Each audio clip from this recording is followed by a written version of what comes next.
چند لوگ ان کے ذہنوں میں روشنی ہو, ان کے دل منور ہو. ہر آدمی اپنے لیے دعا مانگتا ہے. یہ ویسے بڑا پرسنل سوال ہے, بٹ کیونکہ لوگ آپ کو سنتے ہیں اور آپ سے انسپائریشن لیتے ہیں, ایسی چند دعائیں جو آپ نے ہمیشہ اپنے لیے مانگی. کرم فضل کو ڈیفائن بھی کریں. اچھا, کرم اور فضل کی تعریف جو میں سمجھ پایا ہوں, کرم اور فضل یہ ہوتا ہے کہ اللہ حساب نہ کرے, ہم حساب کے قابل نہیں. جب بھی حساب, یاد رکھیے کہ یہ جو دنیا میں ہے نا, یہ بڑا جابر ہے بندہ. وہ جابر ہوتا ہے جو ایک کی جگہ دو لگا دیتا ہے. وہ بڑا سخت بندہ ہے جی. سخت بندہ وہ ہوتا ہے جو ایک کی جگہ دو لگاتا ہے. اللہ کے جبار قہار ہونے کا مطلب یہ وہ صرف حساب کر لیتا ہے. اگر وہ صرف حساب کر لینا, ہم حساب کے دینے کے قابل نہیں, تو اللہ سے ہم کیا مانگتے ہیں؟ رحم و کرم, فضل. رحم کرم فضل کی تعریف ہی ہے حق سے زیادہ. اللہ میاں مہربانی فرما. بنتا سیر ہے تو سوا سیر ہی دے, شاید بنتا چھٹانک ہے تو سیر دے دے. ہماری زندگی میں ہم تو وہ کہتے جی وہ خس خس جنی قدر نہ میری صاحب نو وڈیائیاں, تو وہ ہماری اوقات تو کچھ نہیں ہوتی. ایک ذرے کے برابر, ایک پانی کے بلبلے کے برابر, ایک حقیر سی اوقات ہے انسان کی. اور اللہ کا فضل اور کرم کتنا کہ وہ اپنی جناب سے کیا کیا ہمیں عطا کرتا ہے, کیا کیا فضل ہم پہ کرتا ہے, کیا کیا کرم ہم پہ کرتا ہے. ہم لوگوں کا اپنی لائف میں ایز اے انڈیویژل کتنا کنٹرول ہوتا ہے اپنی لائف پہ؟ مومنٹ ٹو مومنٹ فرق پڑتا ہے. مسئلہ جبر و قدر کا سب سے جو حسن ہے سمجھانے میں مجھے مزہ آتا ہے. آپ اس کی مثال لے لیجئے کہ کل جو نمبر ہے وہ 100 ہے. یہ نمبر دو حصوں میں تقسیم ہو جاتا ہے. ایک ہے اختیار اور ایک ہے آپ پہ جبر, وہ ہے تقدیر.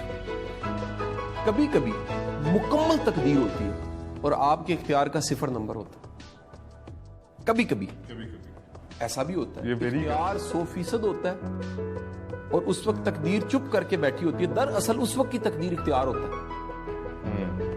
سمجھے؟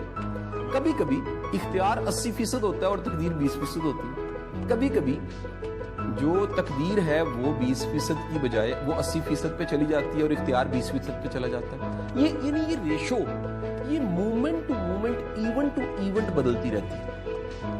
میں بول سکتا ہوں, آپ سے بات کر سکتا ہوں, میں کتنا کچھ سمجھا سکتا ہوں, دونوں سوال ہے نا. میں بول سکتا ہوں میرا مکمل اختیار ہے, میں فہد کو سمجھا سکتا ہوں کہ نہیں سمجھا سکتا, پتہ نہیں کتنے % سمجھا پا رہا ہوں. شاید 30%, شاید 100%, شاید بالکل نہیں. میرے سننے والے جو اس وقت آپ کو مجھے سن رہے ہیں وہ سن سکتے ہیں, انہیں کیا سمجھ آ رہی ہے. آپ کا میرا اختیار نہیں ہے. اس ویڈیو کے جانے کے بعد جو آپ نے سوال پوچھا اور میں نے جواب دیا, ہم نے کیا پوچھا اور کیا جواب دیا اور کیا سمجھ آیا, اللہ کو پتہ ہے.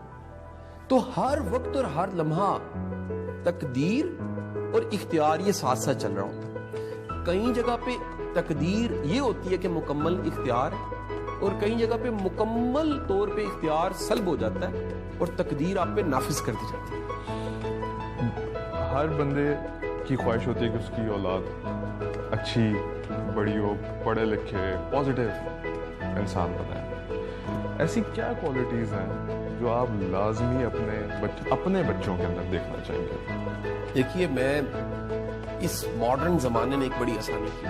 انالیسس کرنا, کیس سٹڈیز بنانا, عبرتیں پکڑنا, کسی کی مثال, کسی کی غلطی سے سیکھنا بڑا آسان ہو گیا. پہلے یہ جانکاری بڑی دیر سے ہوتی تھی, حادثے کے بعد پتہ لگتا تھا کہ وہ عوامل کیا تھے. آج کسی بھی چیز کو تھوڑا سا بغور مشاہدے مطالعے سے آپ جان لیتے ہیں کہ کیا غلطیاں عموماً سیلیبریٹیز کے بچے کرتے ہیں یا تھوڑے سے کامیاب نامور لوگوں کے بچے غلطیاں کرتے ہیں یا بڑوں سے بھی غلطی ہو جاتی ہے. پہلی غلطی جو کی جاتی ہے وہ یہ ہوتی ہے کہ جو آپ بنے ہیں وہ ان کو وہی بنانا چاہیں, وہی بنانا چاہیے. یہ غلطی ہے. بچوں کو آزاد چھوڑنا چاہیے کہ وہ اپنے من میں ڈوبیں, اپنے ٹیلنٹ کو ڈسکور کریں اور تلاش کرنے کے بعد وہ کریں جو وہ کرنا چاہتے ہیں. ان کو ان کے خوابوں کے لیے فیسیلیٹیٹ کرنا چاہیے, آسانیاں پیدا کرنی چاہیے. میں ہمیشہ اپنے بچوں کو اپنے شعور کے اپ گریڈ ہونے کے ساتھ ساتھ یہ تبلیغ کرتا رہا ہوں کہ نمبر کم آ جائے خیر ہے, لیکن اخلاق پہ کمپرومائز نہیں کرنا, سیکھنے پہ کمپرومائز نہیں کرنا. ایٹیچیوڈ, مینرز, انسانیت,